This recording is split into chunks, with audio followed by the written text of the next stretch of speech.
Let's go. What a lovely day! Andy, there's a whole world out there. Jump in. Can you dig it? Yeah. You must always pay strict attention. I was just completely enamored by it the entire time. Dude, he did not have to go that hard. I know, man. Isn't it wild? The Jared Cast. So it begins. Cool. Hello. And welcome back to the Jared Cast. I am one of your hosts, Jared. Get it? With me, as always, is also Jared, my beautiful, lovable co-host. How you doing? I'm doing good. I'm doing it good. I'm excited to watch the new season of Atlanta. I'm also excited to talk about this movie. I'm also excited to watch Everything Everywhere All at Once because they just said on Instagram that they're going to expand it next week, so we can actually watch it for the podcast. Hell yeah. Great news. Was very disappointed that this shitty ass town ain't showing it. Yeah, man. So I'm definitely hyped for that. For real. LA and New York are like, ooh, we're cooler than you. It's just you don't get nice things. It's just A24 in general. Like this. Yeah, true. After Yang is it literally only played at Alamo Drafthouse in LA and Showtime. I believe it. Yeah, dude, it's bad. They have a good thing going with their screening room. They just need to do more of them. Like, I think it's a great idea, especially if they do limited releases. I can't believe Midsommar went wide opening weekend and not this one. Right? Irks me. Not that I also did drive 25 minutes to see Midsommar, even with a wide release. That's what I get for living in the boonies. Yeah, we're talking after Yang today, A24's second newest release. I think probably, I don't know. They're churning out movies this year, especially. Yeah. But I'm real hyped. Already watched it. Have thoughts. I'm sure you got thoughts too, and I'm sure the people want to hear it. Yeah. But they gotta wait because before I even throw it to you for the top 5. We got an update for the people. First off, I'd like to apologize to the general universe and any religious creator any of you may believe in, because I jinxed some shit, dude. I fucked up the strings, man. Man. You remember when I asked you if you'd seen a body? All of a sudden, I'm afraid of where this is going. Yeah, it's fucked, dude. Yeah, that was the whole last week. Yeah. Weirdly enough, yesterday I added another one to the list. Oh shit! I had to cover a car accident, and I saw what a person looks like without a fucking head, and it was insane. Oh, it wow, was dude. fucking wild. Yeah, so I was a little rattled. I mentioned before that I was like, yeah, like I'm doing better, but it's been a week. Yeah, I saw that, and I blame this podcast. Damn, dude. Yeah. When you said podcast related, I was like, ooh, do we are feeling getting a sponsor? Like, nope, just death and sadness. But it's okay, because when death and sadness arises in your life, there's nothing to do but drink. Segue. Speaking of drinks, yeah, man. A thing that we both love very much is beer. And so I suggested top 5 beers to talk about today. Yeah, man. I for like I didn't even really like start like seriously drinking until after I turned 21, but I had like beers before, and I was like, I can't wait to just buy a bunch of beer. I was very excited to buy beer. Yeah, you were the only person because until you turn 21, beer is disgusting.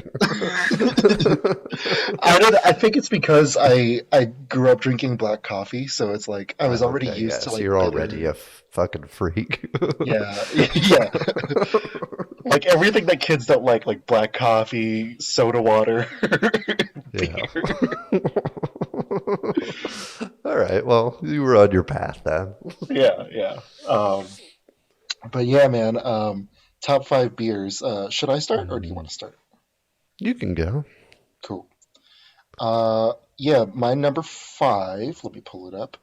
Is I kind of did like two like kind of basic bitch beers and three like local beers.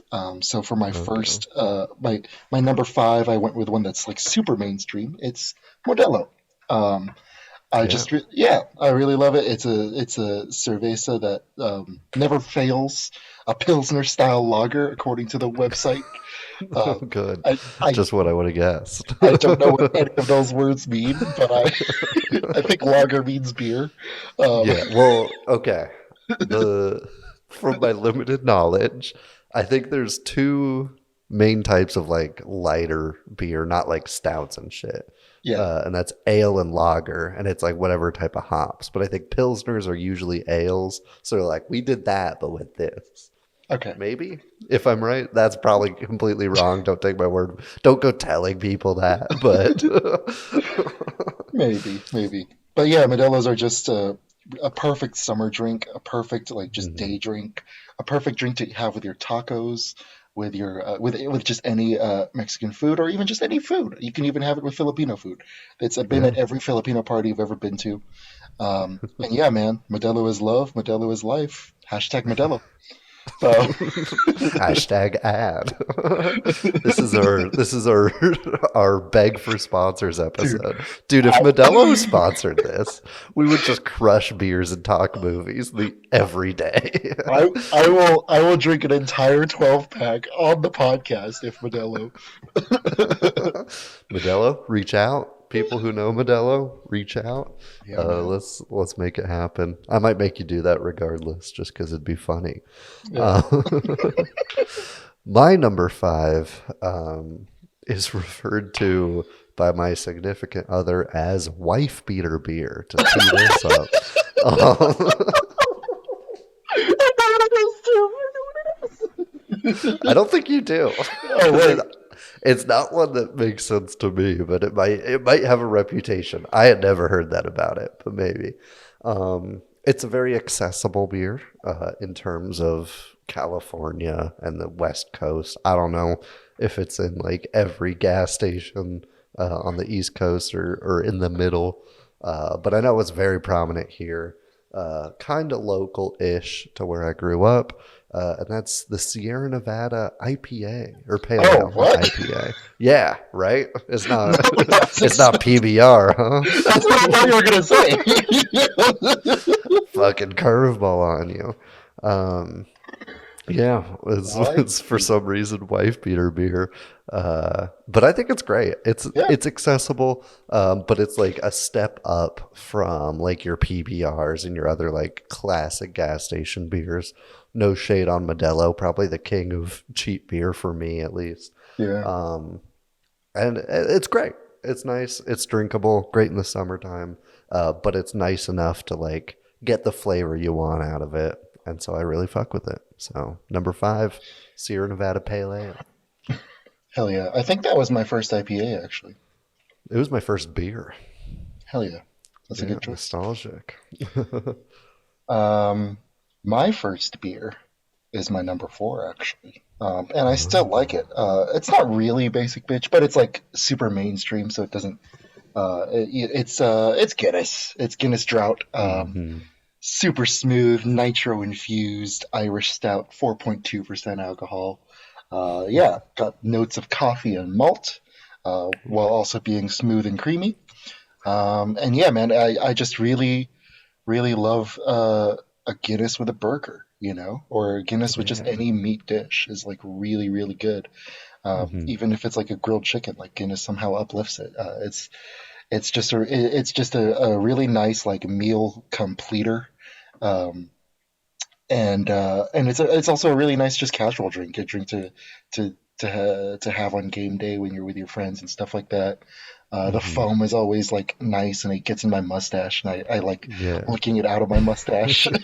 It's the only foam that tastes good. Yeah, yeah, man. I've always wanted to try Guinness like from Ireland, but Mm, because from what I've heard, it's like even more like rich there. Uh, yeah. so we'll see Yeah. where life Maybe takes me. someday. Hopefully Yeah. Ireland. Mhm. Great pick. I feel like Guinness is like one of the most versatile beers. Yeah. You can drop it in most situations and have a good time. Yeah. Anytime I see an Irish pub, I gotta. Yeah. It's just obligatory. Unfortunately, did not make my list. I don't know why. It probably competes with all of these. But it is not my number four. In fact, my number four is bougie Bay Area beer. Ooh. Not not the real bougie version of this beer because I've never had it because I don't want to wait in line for 12 fucking hours once a year.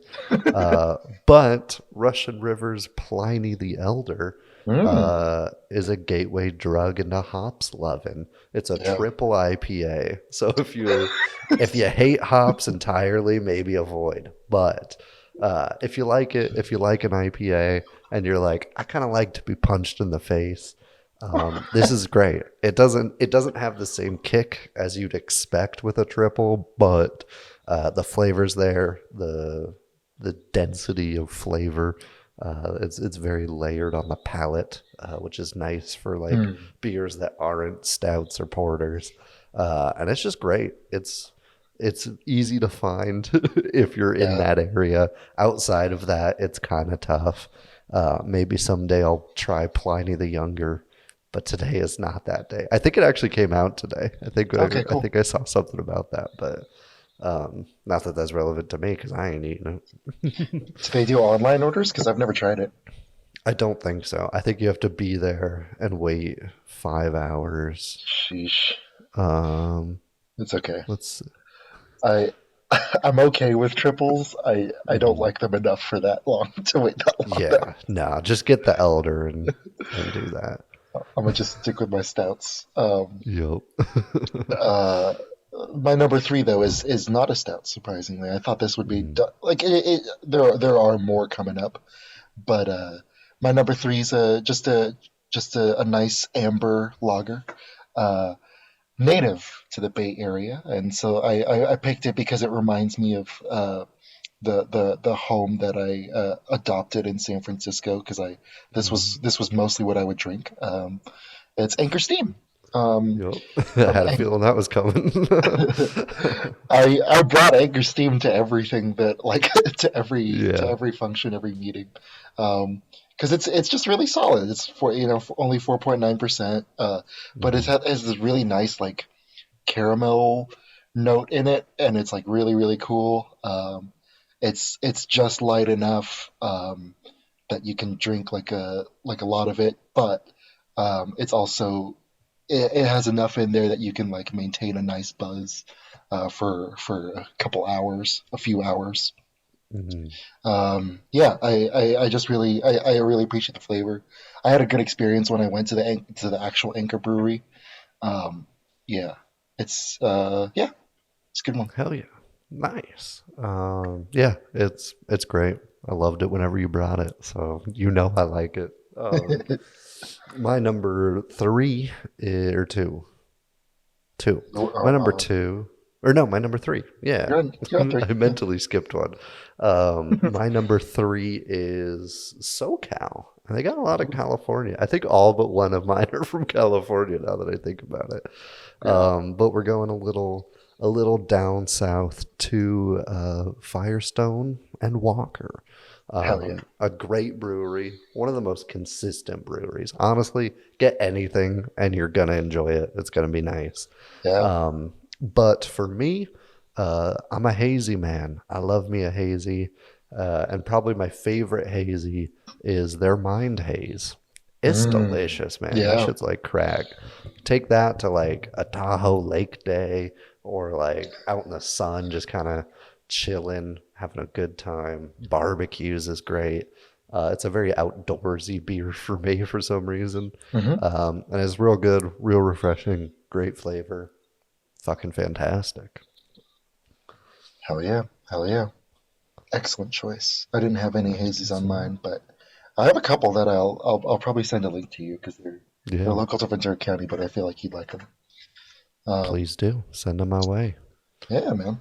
My number two actually is local to Ventura County. It's from it's just 10 minutes away from my house. Institution Ale Brewing Company. They have an imperial stout named Bad Scene. And it is dangerous because they only it's 12.4% alcohol. Oh, damn. Okay. And they only the biggest glass that they serve it in is 10 ounces. But it's like it's like a it's like this it's not the same taste, but it's like this it's like the combined sensation of drinking wine and drinking coffee. Like the like it's like I don't know how to describe it. It's like roasty, but also a little bit fruity, and it's just really really smooth. Like I said, very dangerous. But Bad Scene is indeed a bad scene, and I love myself a good stout. And yeah, man, it's up there. I just had it last night again, and it's amazing. Roasty but fruity is how I describe you to people when they ask about you. So.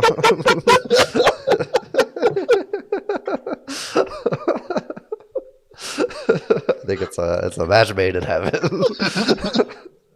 That's great. That's great. My number two is also the most alcoholic on my list. It's not the best stout I've had because I've had some like bougie, like literal like $150 stouts that I don't even remember the name of. And so this list isn't like the best beer I've ever tasted. This is like the beer that I like the most. And this stout is my go-to.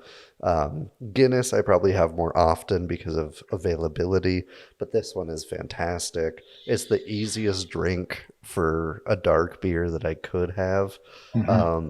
And it's 11%, so it's bad. It's dangerous. And I'm talking Dragon's Milk by New Holland. I think you've had it before. Yeah. It's great. It's just easy drinking, lots of flavor. Doesn't go bad when it gets warm if you take it a little slow. And it'll mess you up. It'll have repercussions. And it's fun ones. So it's jumping to my number two. Hell yeah, dude. I love that kind of love-hate relationship that I have with like really alcoholic beers that are so smooth. Absolutely. My number one is not as dangerous. But it's still 8%. It's from a brewing company in Ventura called Made West. It's not on their current lineup because I think they rotate the beers, but it's the Prospect, and it's a porter with coffee and vanilla flavor. And I'm very very partial to Made West. They've always given me the best service. I think out of the Made West breweries is made best. Yeah, man. They've given me the best the best service when I was actually in the bars. There's one on the pier in Ventura, and it's like you could like straight up see the sunset go down while you're drinking one of these Prospects. And yeah, man, I love coffee. I love beer, and like this kind of tastes like both. And I was trying to Google like the difference between porters and stouts, and like it's still very vague. Yeah, I got no idea. They were saying that stouts taste more like generally taste more like coffee, and porters taste more like chocolate. Or no, stouts taste more like malt, and porters taste more like chocolate. But the Prospect's actually pretty malty, so I don't know. But yeah, that's mine. Prospect from Made West. is my number one. Okay. I've never tried it. I'm gonna have to keep an eye out. Yeah.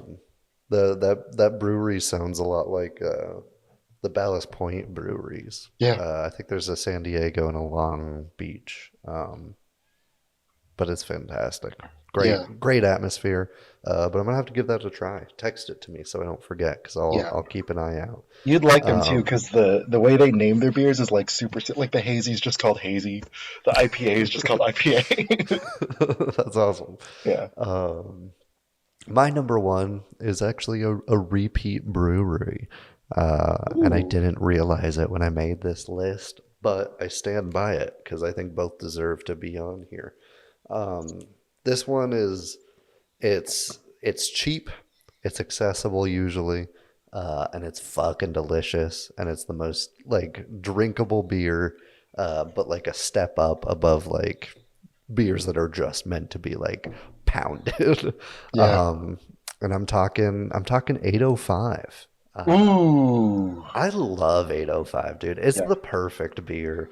We we went on a hunt for it. We went to like 4 different liquor stores just trying to find a place that had it here. And we did, and it's been in stock since. It's delicious. Yeah. It's the perfect to relax, watch a movie with. You're outside, you're doing stuff. It's perfect. You're having a meal. It's perfect. It'll pair with anything. It's just delicious. It's drinkable. It's flavorful, and it's my number one. Fuck yeah, dude. I love 805, especially being from the 805. Yeah.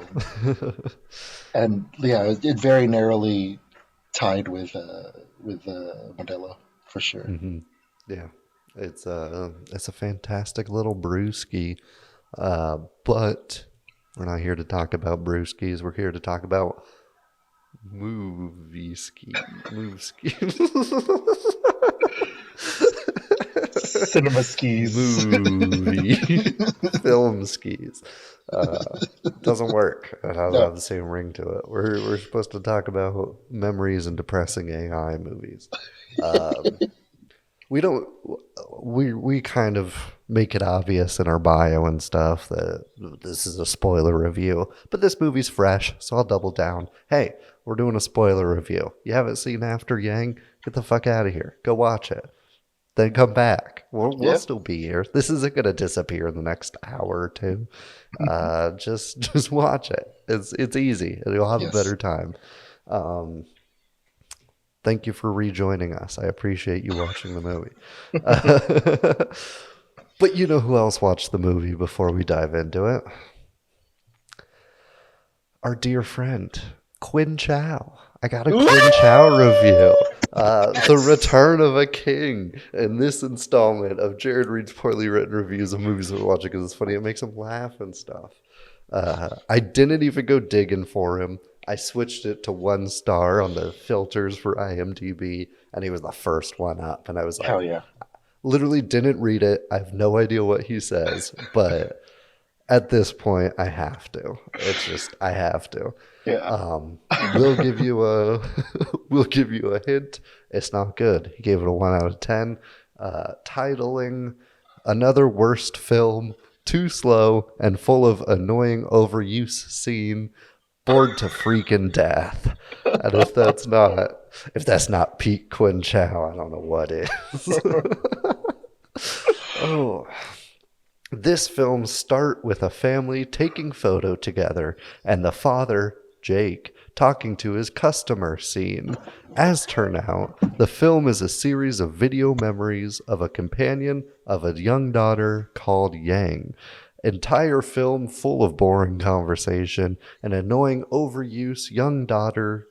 Or no, I jumped back into the young daughter called Yang line.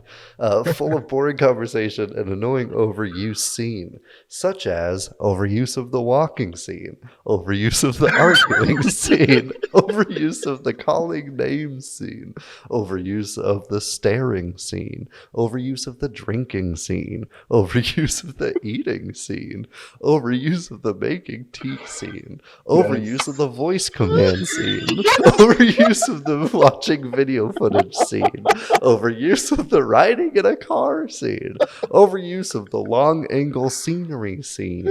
Make the film unwatchable. At the end, Jake sitting together with his young daughter, Mika. That's it. Completely wasting time to watch. His shit is music to my ears, man. Overuse of the scene. Return of the chap. Return of the chap. Oh, I totally forgot to, because I for like a few weeks I started like checking his profile to like just see if he'd reviewed the movies we'd watched. Yeah.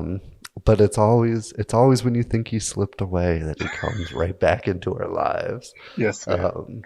So good. Oh, he's the dream guest. Usually. I don't think he'd ever come on, but the man's reviewed 1,119 movies, and I want all of them. That's like half the movies I've seen in my life. Like that's the dude is so many dedicated. reviews. For real. He's reviewed 4 never mind. The last 4 reviews he did were from 2022 alone. Like the man watches every movie that comes out. Good. And most of them are 5 stars or less. Good. Yeah. As it should be. The way God intended. Yeah, so we're talking After Yang, the boring overused scene movie. And I guess I could give a little background. It's another A24 release. We're A24 boys here, especially me. I know you're Team Neon, but we forgive you. I love both. Yeah, but you picked a side. I did buy on Redbubble this unofficial Neon sticker because they don't have any official merch. I mean, I like their stuff. I think they're just in the early phases of hitting their stride, and that's kind of where I'm 5 years old. Yeah, yeah, that's kind of where I am. But I've liked what I've seen from them, and I'm excited to see more. But After Yang, directed by Coconutta, maybe I don't know. Correct. I haven't seen anything else he's done. He's pretty new to the scene, it seems. He did something for Apple TV in a movie Columbus in 2017, and then it just gets more and more niche from there. I haven't seen either of them though, so maybe I'll check them out because I enjoyed this a lot. The film follows Colin Farrell, our Lord and Savior, learning how to be a parent through the eyes of his passed away AI helper in a way, is the gist. That's like kind of the general plot, but it touches on so many themes of not letting life pass you by, of keeping cultural heritage alive, and what it even means to have a cultural heritage, identity, like I said, parenthood, passion, love, life, and humanity, all wrapped in one. But I think it excels at most of these. I think it tries to take on a little much at times, but I was completely gripped the entire time, watching a AI assistant basically, but like obviously like he means more to the family than that. That's like kind of minimizing what he did for Colin Farrell's daughter, but it's super cool. It's super cool to see like what memories mean to this being, what it's like to love and live and laugh. Sorry, live, laugh, love. And it's beautifully shot. It's amazingly executed. Some of the stuff they do is super creative. Like changing aspect ratio and framing of characters during memories and stuff like that. I absolutely love it. I think it was a super well written film, beautifully shot film, amazing performances across the board, from the main cast to even fish shop owners did great. Yeah, I like it a lot across the board. It's up my alley. It's entirely a movie that I would like, and I do like. I think they mesh sci-fi and drama perfectly. And I'll give it a 9. I'm gonna be very generous. I think it might be my favorite film of the year so far, compared to like the 2 others that I've seen. I went into this with pretty high expectations because I actually have seen Columbus by Coconutta. That was his feature debut, and I saw it twice in 1 year because it was amazing.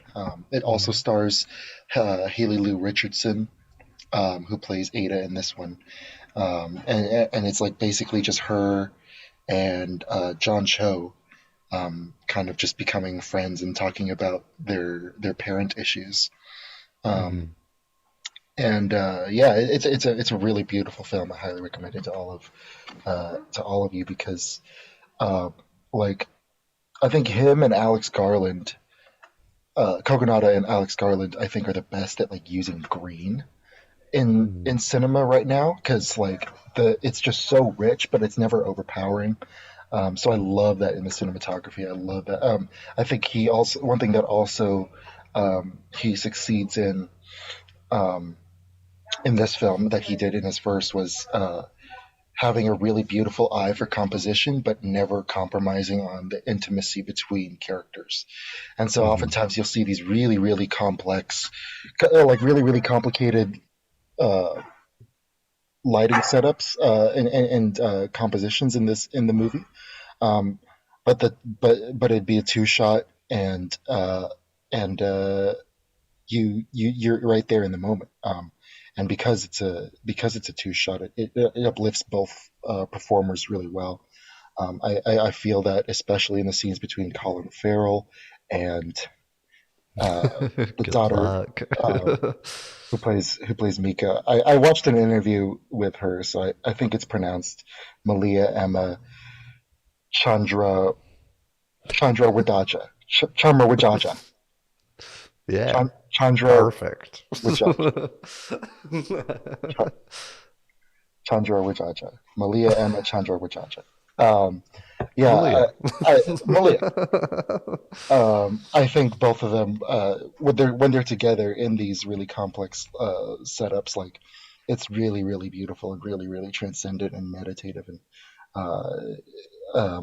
but very human still. And I agree. Like the stuff about memory is like really, really fantastic. The stuff about human connection is like something that sci-fi filmmakers have been really trying to tap into over the past few years, and I appreciate this entry into that canon. I think it's an absolutely amazing effort at that. I also like that it's kind of a story about grief too, but like not even really about the like going through the 5 stages of grief, because it's like the movie ends with the first stage. Like it ends with them like in denial that they like he's like she says at the end, like I don't want to say goodbye. And so it's not even really a story about grief. It's more like a story about discovering grief and discovering, oh man, I really did love this person. I really did love them. And and so because of that, none of the social critiques in the movie are really like heavy. They don't really have any bite to them the way that Alex Garland might. Instead, it's like he's kind of like slowly kind of undoing the stitches of a wound that you like forgot you had, and you're like, oh man, this did hurt my soul, and I just forgot until I saw this movie. And so I love Coconutta for that. he also edited the film in addition to writing and directing, and it's fantastically edited. Sometimes we'll see a completely different take that the actor has when we're jumping in time, we're jumping in perspective, and it's really, really interesting and really cool. There are I have maybe two problems with it, but other than that, like we can get into those later. But other than that, I thought it was a really, really smart movie, a really, really brilliant movie, like you said. What was I gonna say? Oh yeah, there's also like a little bit about like Asian people and Asian culture as a commodity in American society, and I think that's something that like even Asian American filmmakers don't really get into. Like they just don't talk about it, and so like I thought it was very interesting for Coconutta to jump into that theme, and so yeah, I'm gonna say for now 8.9, but I'm leaning into the nines for sure. Yeah. For this because it's very, very good. It's a very, very beautiful movie. Yeah. That theme is interesting of the commodification of Asian people and culture, because it sets it up like the world does that, but it sets Colin Farrell up as like kind of an exception in a way, because he does have like the deep passion for tea and for like Chinese history. And like the love is there, so it's a weird mix between the two. Mostly, I like it. I think they do a great job showing that without like vilifying the family that we're following. I think it toes the line real well. But I'm also not Asian, so what did you think?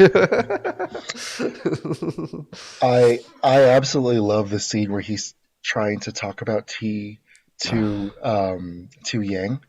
I literally brought that scene up yesterday to Renato when we recorded because this was his favorite movie of Sundance because he did a bunch of screenings. Hell yeah.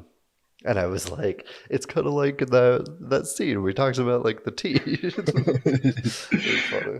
Yeah, it's a great scene, but also like not just because you get to hear Colin Farrell's Herzog impersonation, but also because of Yang's reaction to it. Because I've been in that exact space where like someone or an outsider to Filipino culture experienced it, lived among Filipinos for a long time, and something really deep resonated with them as just a white dude in the Philippines. And he was explaining this to me, and I was like, wow, I wish that because I know what he's talking about, but I've never felt what he's felt. And that's something that only Asian Americans feel, I think. And so I've never seen it before in a movie, like that exact emotion expressed. And so that scene was really, really interesting to me and really powerful because I was like, man, this guy really gets it. This guy really freaking gets it. But I also love that that scene as well functions as like a turning point for Colin Farrell's character because he sees his own hypocrisy, right? He sees that his connection to tea and to Chinese tea and to the process of making tea and to the appreciation of tea came before his appreciation of Yang, who was right in front of him, who was a part of his family. I absolutely love it. I absolutely love it. Yeah. I just wanted to touch on that theme because it was fresh. We'll kind of dive into more themes in a second. But I think it's important to establish the world because it's a sci-fi movie, and so world building is inherently a big part of the film. And I love it. This is my favorite kind of sci-fi. It's very Ex Machina, Alex Garland. It's very Her. This movie reminded me a lot of Her in the like transhuman experience, I guess is a way to put it. Lot of signs of Her in there. And even like Black Mirror. to some extent, where it's like grounded in reality. It's a near future. It's not like far, far future dystopian. But it keeps it like feasible, but just the only difference is technology's progressed a little. Yeah. And it presents an interesting idea with that. And I think the world building in this is phenomenal. If the world feels super lived in, whether it's kind of grungy set designs or just like him going to where he thought that he bought Yang and that store's not even there anymore. Like down to like the little details like that. The world is super lived in and super realistic, that it grounds the entire story real well. And I think it's a perfect execution of blending sci-fi and reality, and especially in such like a heavy-handed drama at times. The whole thing of this isn't heavy-handed, but there are times where it's like we're gonna try to get you emotional on this part. Yeah. And it did, dude. I was crying. And so I loved how they interwove the sci-fi elements. Did you feel a similar affinity for that? Yeah, I think that's what makes sci-fi great, is when it's direct but still human, you know. I've I've read a lot of sci-fi that was very preachy, and I've read a lot of sci-fi that was um, just kind of sci-fi for sci-fi's sake, like referencing other sci-fi, and Hmm. and those are good. They have their own space, but and they have their own like place in my heart for sure. But um, there is something special about like exactly what you described, and I think that's why, you know, um, like going back to like the very beginning with Jules Verne and H.G. Wells.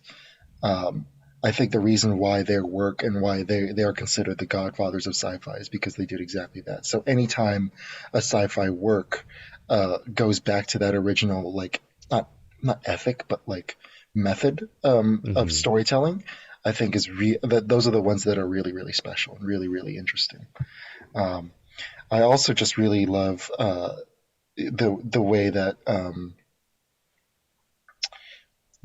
the way that it still kind of feels lived in, like the world as well. Like there are plants growing around everything. I still don't know what the whole point of that is, but it looks really amazing. Um, Hmm. it looks like it doesn't look too sterile in the way that like the 2001 looks. But it doesn't look too dirty in the way that Blade Runner looks. You know, it's just kind of it's just kind of like this could happen like in a couple decades for sure. Um, Hmm. and I also love the little just the little quirks of the technology that they have, like the screen that they use to talk on is like a 1 by 1, but it's like facing directly at you. Hmm. And we never actually see the device. We only see like from the device's perspective, Yeah. which I like. I like the car. We never really see the car. We just kind of see the We just family. see blurs through the Yeah, windows. yeah. I think it's really economical about the way that they build the world, and like you said, exactly. Like it's really nicely done, and really my one of the issues that I had with it though came up kind of relating to this, Mm. which is that I might have liked it better if it was like if it took its time more. Um, Mm. like if they gave me even more room to breathe in this thing, because there, like you said in the very beginning, like there are a lot of themes that this movie deals with, like, and so I think some of them don't get addressed because we don't have that time to breathe, because we don't have that Yeah. time to. We do get some time to breathe, but Hmm.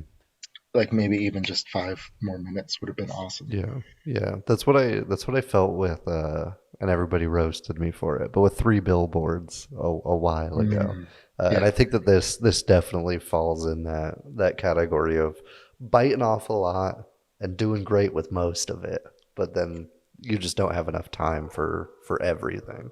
Yeah. Yeah. But that being said, like what they do tackle is really, really excellent. Like those themes of human connection and stuff like that. Yeah, Yeah. which do you think needed a little more? Because for me, Mika is one of the most interesting characters in this entire film, and kind of has the least to do. You get a lot of, oh, I don't understand what's happening, or I miss Yang, or I don't want Yang to leave. But you don't get like past that. All her emotions, we only really see the surface, even though it's so deep. Like, she's an adopted child, and the person who was connected to her culture the most, connected to raising her the most, it seems, and connected to like helping her work through what it's like to grow up as an adopted child, disappears. And like, that's insane. I wanted Yeah. more meat on that. I want like 20 more pages of Mika. Yeah, I agree. Like I love the character Mika. I will say like I was the scene in the orchard where she's talking to Yang leaves me Yeah. so like it's so rich and powerful and left me satisfied enough that I didn't feel that way about Mika so much. The one that I actually felt was lacking was Kira, the mother. Yeah, she's completely to the wayside. Not completely, but heavily. Yeah, and like she feels underdeveloped. Like even though her scene with Yang, where they're talking about the afterlife, is amazing. It's an amazing scene, and Jodie Turner-Smith absolutely kills it in that scene and in the scenes with Colin Farrell as well. But this movie has a lot of potential to explore maternal themes, especially in the wake of a death in the family. But they don't really get into them there. I do like the fact that she's emotionally distant, and I think that's kind of why she's on the sidelines so much as a character. But you could still dig deeper into why she's emotionally distant, and I think that was my second issue with the movie. But yeah, with going back to Mika, like I agree, like an utterly fascinating character, and is and yeah, I would have definitely been a huge fan of one more scene with Yang, or more scenes with Yang. I don't know. Yeah. Yeah. Agreed. That orchard scene is incredible, and I loved it. And it was enough to like keep the movie at a 9. Like, I'm not knocking it that hard. Yeah. But it would have been nice to see a little more, and maybe even get Ada in there to talk to Mika. Would have been a nice dynamic to see. Oh my God, yes. But we'll never know. But that's kind of not so subtle transition to who I wanted to talk about next, because I feel like she is most tied with what it means to be human, have a human experience, and also the sci-fi world being past that. Ada's a clone. Yang was a AI. I forget what they exactly called it. If they, what did the museum lady call? Technosapien. Technosapiens. Yeah, and so you get this great, and there's a line that fucked me up because it was so badass and cool, when she just offhandedly was like, "That's such a human thing to say. Like, why would we want to be human? We are what we are. Like, what's so great about being you?" Which shatters Colin Farrell's. I'm only going to call him Colin Farrell for now on. It shakes Jake to the core, because he kind of realizes his bias. He's like, oh, these kind of are people too, in an adjacent way, but just a equally, if not more, real way, because they have kind of a somewhat outside lens to see the world through. And it's beautiful, man. I didn't expect the side plot of love connection. It's not really much of a love story because we don't get too much of their background. It's kind of just them grieving together and working through who Yang was as a person, what he meant to both of them. And I loved it. I think she was excellent. She's played by Haley Lou Richardson. And yeah, so every scene with Jake and Ada together, I was a big fan. And I think she drove home a lot of the great sci-fi themes and kind of just exploring humanity and letting life pass you by. But what'd you think of Ada in general? Yeah, man. I'm a big Haley Lou Richardson fan because of Coconutta's other movie. I think she's absolutely brilliant. I'm waiting for her to blow up as a fan. I want more people to see how good she is. And yeah, like I'm in full agreement there. And I think as far as like how much Ada is in the movie, I think it's perfect. I think the fact that she's not in the movie that much, but like you still feel that the weight of her presence, I think is a testament to both her performance and to Coconutta's wonderful restraint as an editor. You have someone who you know is your like star, and who can take do a lot of the heavy lifting herself, but he doesn't lean into the temptation of giving that character too much screen time, because it's an essential part of that story that we don't get that much of Ada. And I love that. I love that. I love that you can kind of see Jake immediately taken by her because we're in Yang's perspective when we see her face for the first time. Or when we see her first close up, and so he's like play rewind, and so it's like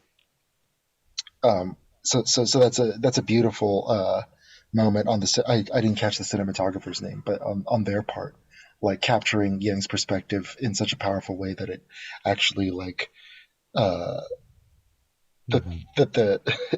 it's so crazy. Like the camera is the character in that movie, but it's also us, but it's also Colin Farrell's Jake, but it's just such a brilliant moment. And so yeah, I love everything about that character for sure.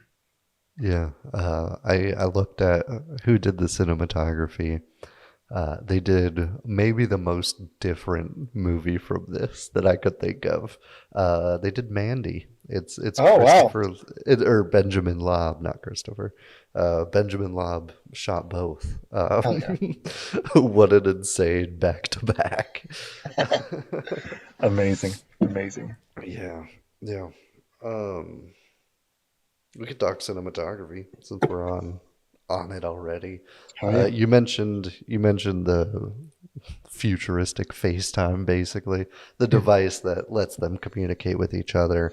The way it shifts the aspect ratio and framing was fantastic. It's literally all you need to signify like exactly what's happening. It's creative, it's eye-catching, it's striking because you pay attention to what they're saying as if it is right to you, because it is right to you. And I love it. It was probably the thing that shined most for the cinematography for me.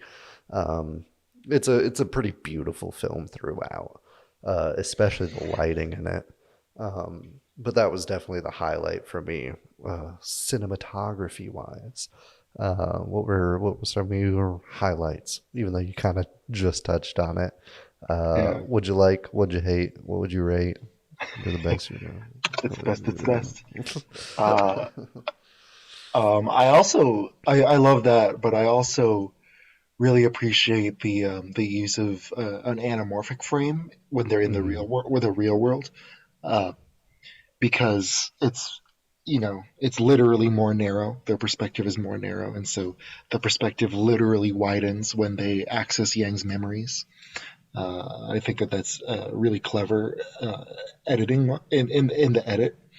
But it's, even though that itself is like probably the most heavy-handed that the movie gets, it still works for me because the compositions within those transitions are all gorgeous.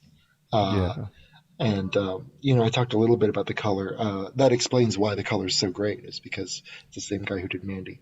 Um, Hmm. yeah, I I like the color palette in general. I think it's, you know, like I said, it's very lived in. It feels um, not too natural, not too sterile, Yeah. uh, Yeah. not It's too like dirty sci-fi. enough to be kind of hopeless, but like optimistic in a weird way. Yeah, yeah. And I think they also intentionally muddy up a lot of the wide shots with by shooting through glass. Um, and I wonder what exactly the thought was behind that. Maybe it's because they want to create emotional distance between the characters and then move us closer in, or maybe it's Hmm. because they want to convey the lack of clarity in the information that the characters have, or maybe it's to portray the uh, the the miscommunication between two characters, such as Jake and Kyra, or Jake and Kira, and Jake and Mika. But I don't know. Like it it doesn't really matter to me because it like for me what I like most about shooting through glass in this movie is the mood that it creates, and it's really really cool and like um and kind of shimmery, and so you feel that emotional distance that the characters feel towards Yang at first, and Hmm. then the movie gets more and more intimate the further and further you get literally into Yang's perspective, doing those POV shots and mirrors and stuff like that, but also literally the camera becomes physically closer to the characters as well. Yeah. Yeah. It's brilliant. Yeah, Just I got nothing else to add. You killed it. It's just crazy how striking it is. I honestly didn't expect it. I expected something kind of lower budget. yeah, Um, and I don't think it's a crazy high budget movie, but it looks like one, and that's all you need. yeah, That's literally all you need. Um, definitely. you mentioned something that I wanted to talk about, but it's leaving me now because it was in the beginning of your chit chat. Was it? Oh no, Uh, it was the editing. We keep kind of dancing around editing, so yeah, I yeah, think we should hit that. Um, yeah, the way they, and you also briefly mentioned this in your overview, the use of doubling up the takes or repeating different takes or even the same take uh, to show the memory and just memory in general is yeah, brilliant. yeah, Seeing like Yang's true perspective because it's a video recording. It's gonna be accurate. Like that is canonically the right one.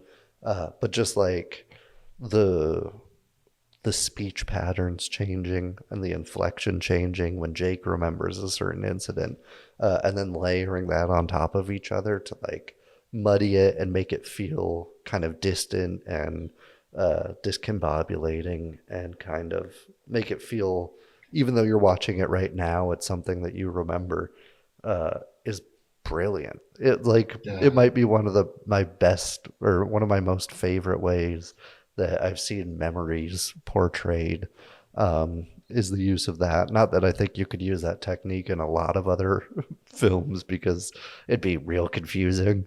right. But for this one, it's perfect. And I absolutely loved it. That was definitely the highlight for the editing for me. Um, I the like rhythm picturing it of the in Godzilla versus Kong.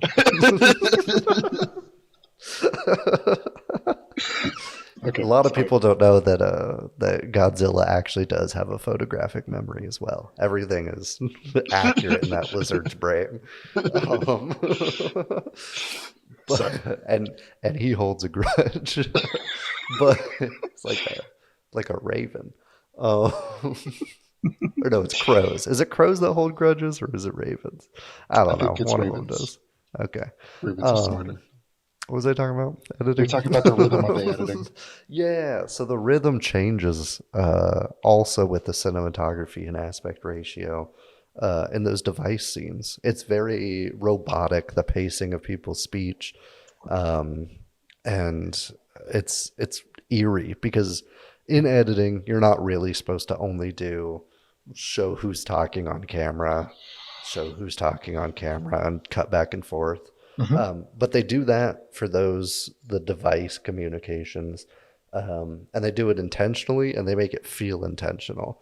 The speech will literally be like full sentence, full stop, take a beat, then the next person, full sentence, full stop, take a beat. And it's like robotic as if you're like reading a text, but it's in person. And I thought that was another brilliant way to fuse technology with the editing of the film. Those two were big standouts for me that I loved creatively. The whole thing is pretty solid editing wise. It is easy to get away with continuity errors and shit like that with a movie like this, but they did a lot creative, which was brilliant to see. And I think having writer director also edit it has a lot to do with that because it's singular vision. It's very auteurist, and I think that shows in the editing. Yeah. Can you imagine directing another person to edit something like that? It'd be a nightmare. Be like, okay, so do that take, and then like lower the opacity like 30%, and then put another. I'm gonna just layer that, and also we're gonna rewind and use different ones entirely, and then we're also gonna play it straight through. And then also change the aspect ratio.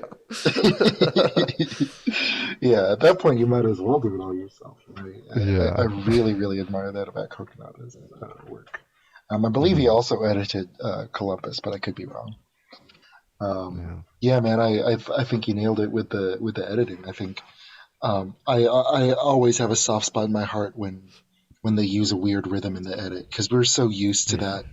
Also, there's a couple dissolves, which we all know you're pretty fond of. So,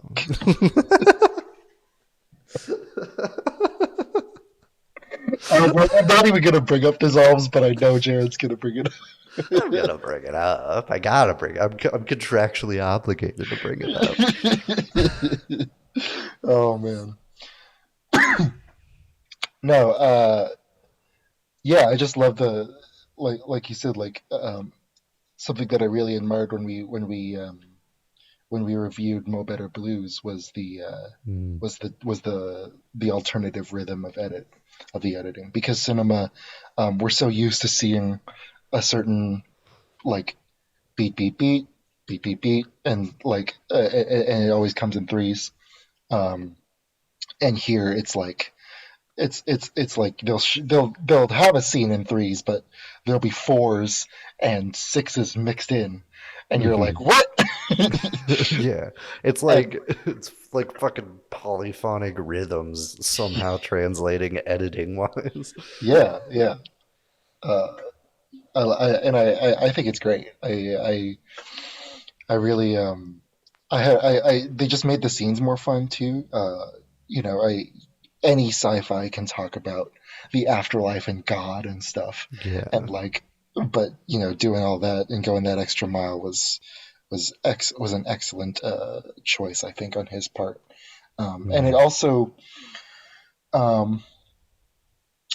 that's kind of how I remember things. And especially moments that I'm ashamed of, like what those characters are remembering are moments that they're like, man, I should have appreciated Yang more at this moment in my life.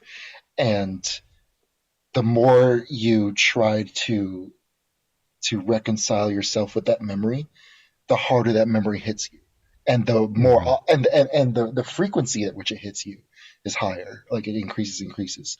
Because that's just how our brain works. We're like naturally self-deprecating sometimes, and especially when it comes to memories that we are ashamed of. And so I think it's a really really brilliant move. Yeah, hell yeah. What other themes am I missing that we haven't talked about? Talked about memory. Talked about grief. Grief, yeah, the plot. Yeah. Yeah, I mean, you talked about it briefly in the intro, but I also love that it's not classic like stages of grief type that we've Right. seen so many goddamn times. Right. Although there is like an air of acceptance at the end, um, where they're like we're gonna mourn Yang, and we're gonna mourn him like the right way for us, not instead of like throwing him in a museum and kind of exploiting him. They find a nice middle ground with that dilemma that I like.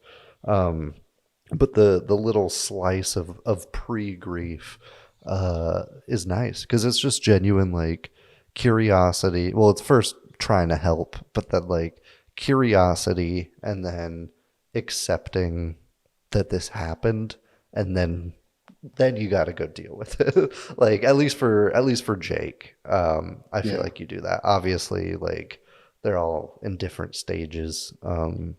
You mentioned Mika and her denial peaking up, but I do think that after this film, all the characters went through the entire cycle, and it's nice to see a fresh perspective on grief because we've seen billions of movies with grief.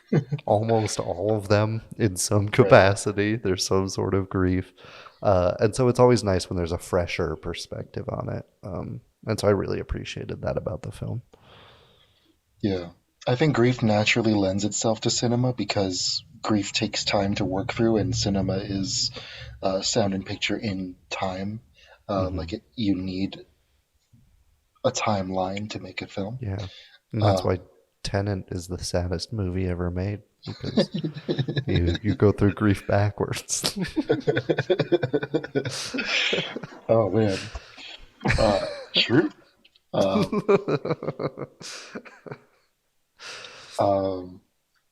was I gonna say? Yeah, it naturally lends itself to cinema, and I agree that like this is really fresh because when Yang first goes down, it's played like an inconvenience, Yeah, right? it's like your Alexa breaking down. Right, and so the movie's about like discovering the grief and really investigating what you loved about a person. And so I really appreciated, I just really appreciated that, and I thought it was something that I hadn't really seen before. I also, I've been to a lot of like funerals, probably more than the average person, just because I don't know, like it's not even people that were close to me. Like I just kind of show. You're just getting mailed invites. It's a hobby of yours to tour the graveyard and just join whatever festivities are going on. It's a big family that I got, and a lot of these people are people that I didn't even know, but my parents knew for years, and so most of a funeral service is. It's not necessarily prayer. It's not necessarily the physical rituals that people do. The big kind of meat and potatoes of these funerals are people kind of recounting their memories of the deceased, and so this movie in a way feels like just a really long and drawn out funeral of this person that they of this kind of surrogate child that they had, and so I really appreciated that about the movie was like finding catharsis through the act of remembering. Yeah, and it's poetic. We never get to see the funeral, but we feel as if we're a part of it, and we feel like we lost somebody by the end of this movie because we lived 2 seconds of a lot of days of their life. And the product is something beautiful, something entertaining, and something gorgeous. That's kind of all I had to say. We've exhausted my notes. I'm sure there's more you're clamoring to talk about. I'll pass the torch or give it to you to wrap us up if not. Yeah, I mean, we could zero in on our according to you, our Lord and Savior Colin Farrell as Jake. He gets the most screen time. He is the lead performance. Anything about his performance stick out to you in particular? Anything that was different from what he usually does? I mean, it's sad. There's a lot less jokes. Yeah, it's I love seeing Colin Farrell in dramatic roles, because I love seeing most comedians in dramatic roles. Honestly, I think it's a weapon in casting toolboxes that we don't see enough. And I think this is a prime example.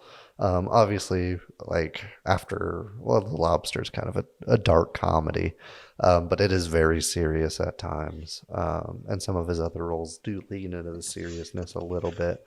But this might be the most serious movie I've seen him in, at least off the top of my head. And he fucking kills it, dude. He doesn't go over the top with his sadness. It's very understated and kind of relaxed because that's how his character is a lot of times. He feels that masculinity need to hide his emotions. A scene that jumps to mind is when Mika is like, "Are you watching a tea documentary, you fucking loser?" And he's like, yeah, just a tea documentary. And it's great, man. He pretends to be so strong, but you can see him being kind of beaten down because of this loss, and outside of it. Another just small but super tragic scene is when the lady comes into his tea shop and she's like, "Hey, do you have this?" He's like, "No, we don't have that." And she's like, "Okay, fucking see ya then." And he's like, "No, like this is like a high-end experience. Like, do you want to like see what I've got? Maybe I can do something similar." And she just dips immediately and doesn't share his passion at all. And so much of this man's life is tragic. And through the like slow reveal of the fact that he's just kind of been on the sidelines of it all after seeing it through Yang's perspective. He hasn't appreciated moments with his daughter like Yang did. He hasn't appreciated just looking at some fucking flowers like Yang did. Like it's butterflies. And it's beautiful, man, just seeing such a subtle emotion kind of change just from going through the same journey as he does, having to watch Yang's life. He absolutely kills it in the performance. I think he was a perfect casting.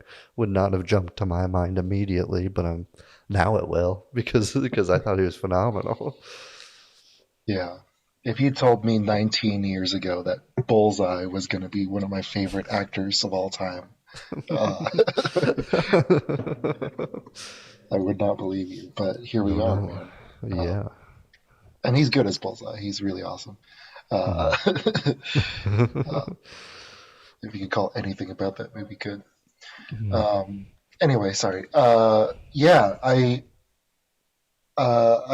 yeah, full agreement here. A similar thing kind of occurred to me when I was watching the movie, or when I was watching him specifically. Like, it's very much a performance that's all about like peeling the layers off one by one, and so you see him, and I think the way that we see that specifically through his performance is in his reluctance to get the job done in the middle of the thing, in the beginning of his like mission to recover Yang, but we slowly see that reluctance like peel away, and like it's not just about Mika anymore, right? It's about him, and he needs to reconcile his loss with what's happened and with the person that he cared for and loved. And so yeah, he absolutely great. Yeah, yeah. Hats off to Colin Farrell as always. I've Yeah.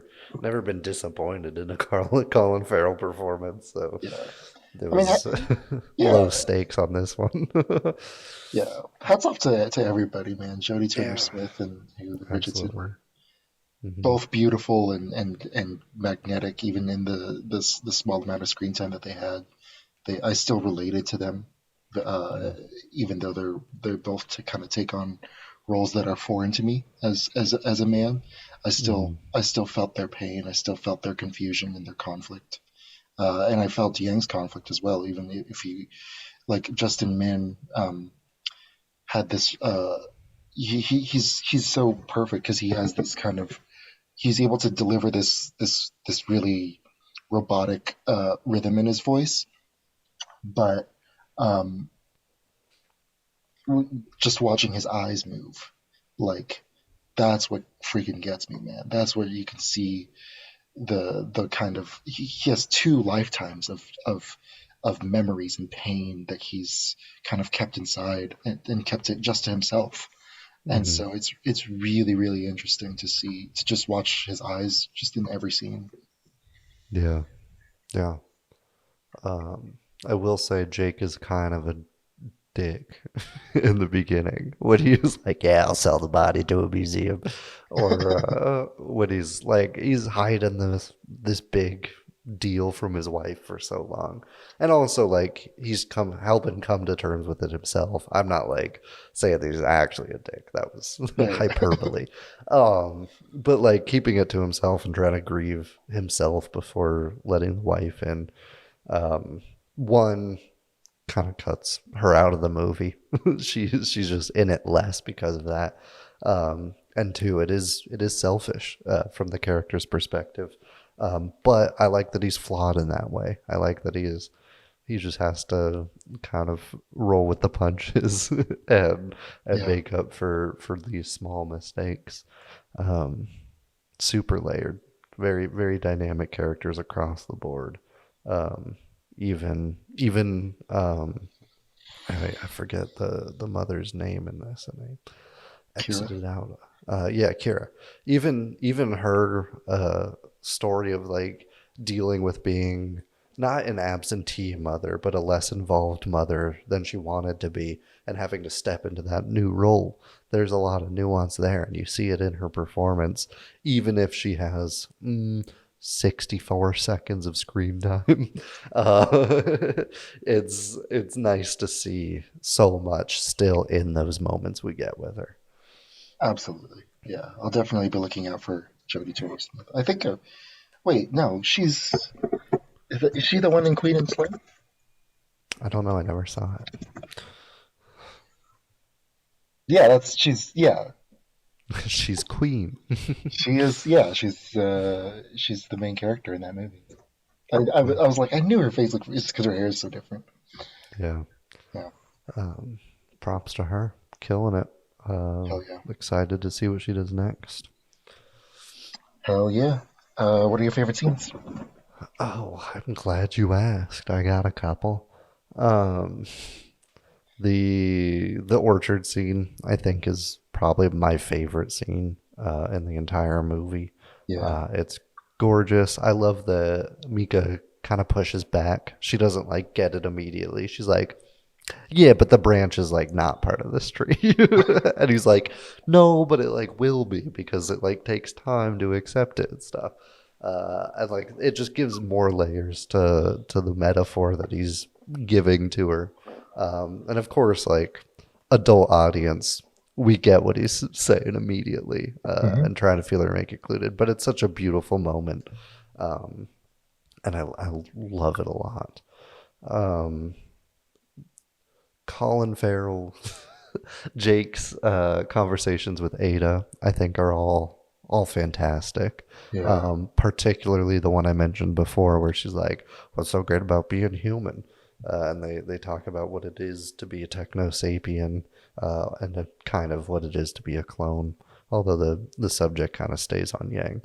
But that pairing is fantastic because it's just two people sharing grief from completely different angles in a real beautiful way. That's definitely up there. It's one of the last scenes, but maybe not the last. I'm trying to remember.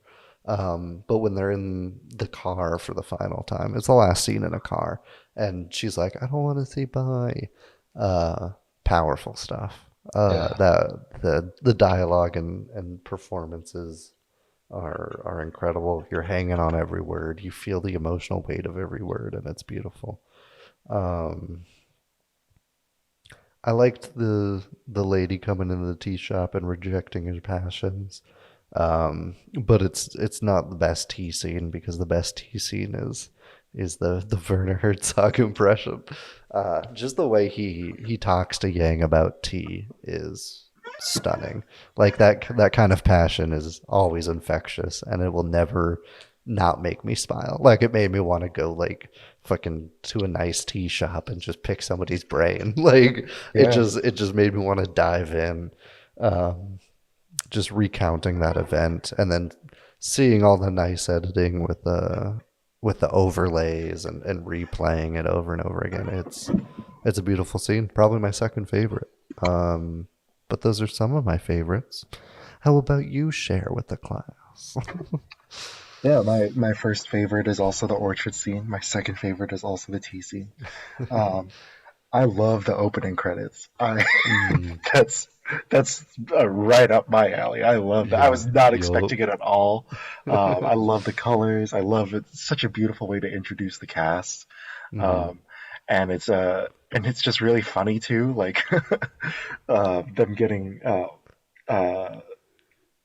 the like just hearing like off-screen families getting eliminated, and the difficulty of the dance is absurd. Like, why would you expect these 5-year-olds to get it?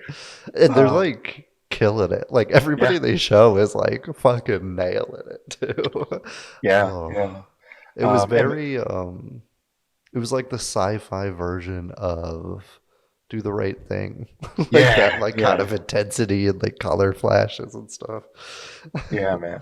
I love that scene. And then there's the gut punch at the end of that sequence. But the thing that's great about it is like you don't even really feel that it's a gut punch until after it, like the movie ends. You're like, oh man, that really was the last time they talked to him. And it's like, oh my god, that's crazy. I also loved when he visits George, the neighbor. I love that like 200 years into the future, dads are still awkward when they talk to each other. Like that just don't know how to be people. That just really made me laugh. I was like, he's like, we should get a drink sometime. I was like, yeah. And then you could see him like beat himself, like, oh man, it's so awkward. What are you, loser? Come on. Like, been there, done that. And then, actually, my favorite Ada moment was the reveal montage when you see Yang's first life. I thought that was absolutely brilliant because you don't even hear her talk, but you kind of hear her talk, but like only a little bit. Yeah, she's like, "What the fuck? What kind of coffee do you want?" Yeah, but those are my favorites. Those are the ones that really spoke to me and made me super emotional. Yeah, a fantastic movie. I had a feeling I'd like it. I raised the bar mentally, and it met those expectations. Big fan. Might be seeing this pop up somewhere on that end of the year list. It's definitely the first movie to blow my socks off this year that I've seen. Yeah. But most of the year has been catching up. So stipulation. If you want to watch it, Showtime, baby. Pay an extra couple bucks for every streaming service in the world, and you'll be able to watch it. Yeah. This watching this actually made me realize that I was paying for Showtime, and I didn't know. And so, thanks, Yang. But if you want to watch it and you haven't, and you listen to us spoil the whole thing, shame on you, but go do it. It's still worth a watch, even if you got this far. If you want to find us on Instagram primarily, at the Jaredcast. If you want to find us everywhere else, we're still the Jaredcast. We're not changing our name. We're not going to be a different podcast just because it's Twitter. I don't even think we have a Twitter, do we? I'm so hands off with our social. Sort of. But yeah, go watch it. Reach out to us. Let us know your thoughts. We are always willing to chit chat with you sacks of shit about whatever movie we're talking about. Just kidding about the sacks of shit. We love you a lot. Anything you want to say to the people? You want to tell them what we got next week? I think we kind of almost have a plan, sort of. Do we? No, we don't. We don't. I don't think we have a plan for next week. We don't have a plan for next week. We never really have a plan for next week. And also I wanted to add, I think I talked myself into bumping up my score to a 9.2. Well, then I'm bumping mine up to a 9.3.